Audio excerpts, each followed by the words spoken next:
On nous a volé notre été. Rendez-nous l'été. Et oui. Le soleil passe derrière les nuages trop souvent en ce moment. Et comme au creux de l'hiver, on a des coups de blues. Alors en cette rentrée, beaucoup de personnes se sentent un peu déprimées et sont victimes un peu d'un trouble affectif saisonnier. Qu'appelle-t-on un trouble affectif saisonnier, Yvette Hurguette? Alors c'est une dépression saisonnière. En fait, c'est un syndrome qui est composé de différents symptômes, comme une fatigue accrue malgré 10-12 heures de sommeil, par exemple, une baisse de la libido. Ça peut être aussi des troubles alimentaires avec une appétence particulière pour le sucré, des manques d'intérêt, un manque de motivation. Voilà, une sorte de petite déprime qui s'installe, qui n'a rien à voir avec de la paresse ou alors une faiblesse de caractère comme certains pourraient le dire. C'est une véritable pathologie qui s'installe à partir de l'automne et peut-être même un petit peu avant qu'on a des étés comme on a eu cette année, effectivement. Alors, qui peut être touché par ce syndrome ? Alors, on dit à peu près qu'il y a 1 personne sur 5 qui est touchée par ce syndrome. En fait, toute personne qui est en manque de lumière. À la base de cette dépression saisonnière, ce n'est pas une perturbation psychologique. À la base, c'est vraiment une perturbation chimique. C'est comme, finalement, on fonctionne un petit peu comme des plantes. Hein. On a besoin d'une certaine quantité de lumière pour fonctionner, sinon on s'étiole en cas de manque. Donc, finalement, c'est comme si notre corps se met en mode nuit. Il y a des hormones qui sont sécrétées dans la nuit qui permettent par exemple l'endormissement, la régulation de l'humeur, qui vont continuer à être produites dans la journée. C'est ça qui va engendrer une fatigue persistante, une lassitude, et puis aussi le taux de sérotonine qui doit être produit dans la journée, hein, la molécule qu'on trouve dans les antidépresseurs par exemple, qui permet de réguler autant les comportements alimentaires que de booster la personne, va être produit en moindre quantité. C'est ça qui va engendrer les symptômes de la dépression. Vous comprenez ça? Vous aussi, vous aimez écrire sous la tonnelle dans le jardin avec un ciel bleu, ça change tout quand même. Ah, c'est différent. Et puis, quand il y a de la lumière, il y a du soleil, vous êtes inspiré, on a le cœur qui se met à battre, on a envie de faire des voyages, on les fait à travers la plume, mais c'est vrai que la lumière est très importante. Quelle solution pour sortir de cette dépression, Yvette Hurguette? Alors, il y a des solutions toutes simples en termes d'hygiène de vie, déjà. Bon, évidemment, si on peut se permettre de passer 2 mois sous les tropiques, c'est encore mieux, ou alors d'hiberner, mais bon...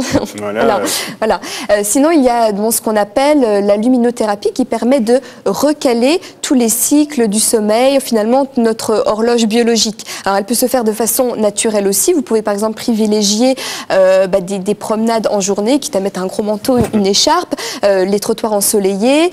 Essayez aussi de privilégier dans son intérieur la lumière naturelle, hein, surtout pour les personnes par exemple qui travailleraient dans les galeries commerciales par exemple, ou les travailleurs de nuit. Donc au maximum, peut-être même mettre des murs assez clairs chez soi ou des miroirs placés à des endroits stratégiques pour vraiment laisser pénétrer la lumière à maximum. Il y a aussi une technique d'exposition devant des appareils lumineux utilisée et proposée déjà par certains médecins. On voit ça notamment dans les pays nordiques. Je propose, comme on l'a dit dans le sommaire, d'éclairer vos lanternes avec cette technique d'exposition avec certaines règles quand même. On voit ça tout de suite grâce à ce reportage. Regardez. Sandra et André Schneider habitent et travaillent au fond de la vallée de Münster. L'hiver y est long et sombre. Pour lutter contre la baisse de morale, ils se sont lancés à fond dans la luminothérapie à domicile.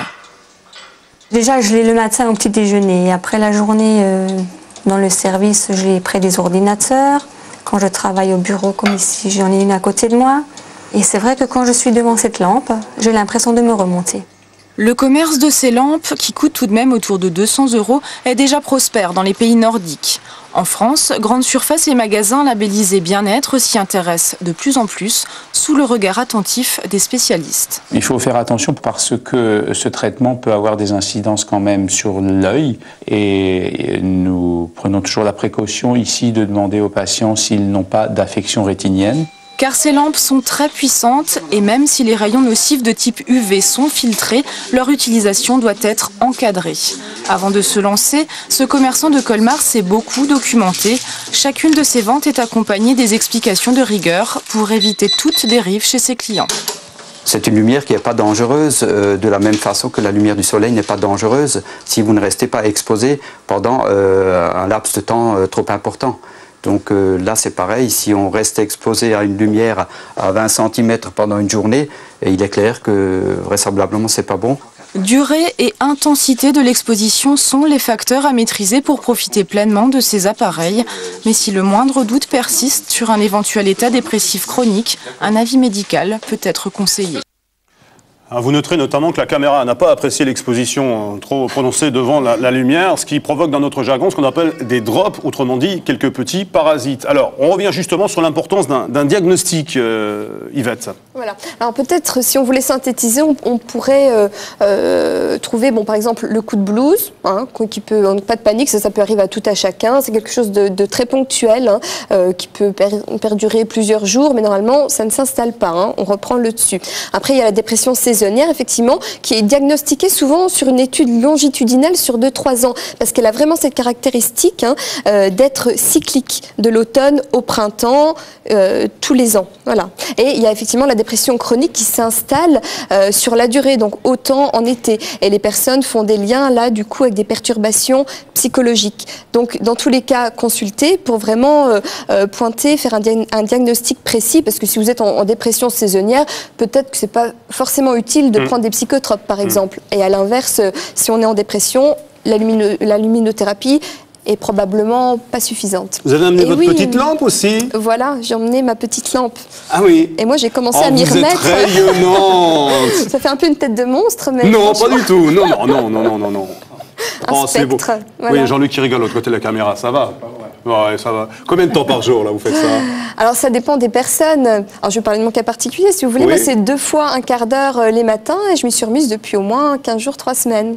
De par l'été qu'on a eu. Je peux essayer, moi? Est-ce que je peux essayer? Est-ce qu'on a le temps? Est-ce qu'on a un quart d'heure, là? Et vraiment, la prévention est très utile, hein, parce que quand on a goûté à ça, hein, on se sent tellement mieux qu'on se sent tout de suite instinctivement... Je voudrais dire à ma script préférée, d'ailleurs je vais en parler au passé, que je ne suis pas un monstre non plus. Je vous en prie, essayez un peu la lumière. Ça va tout de suite mieux. Oh là là. Alors, vous êtes radieuse. Il faut que ça rentre dans les yeux, pas Oui. regarder. Hein. Le D'accord. principal, c'est comme les feuilles. Hein. Merci beaucoup, Yvette. Vous restez avec nous quelques minutes encore. Élise, vous avez de temps en temps, vous, des coups de blues comme ça? Comment faites-vous? Oui, je crois comme tout le monde, mais peut-être dans les moments des grands coups de blues, je prends le crayon, je vais écrire, ou alors, comme vous le disiez, je sors, je vais dans le jardin, ça c'est quand même très important. Je suis une rêveuse au fond, donc je vais regarder pousser les plantes, donc il y aura forcément un petit peu de lumière. Est-ce que vous écoutez la musique? Aussi, souvent.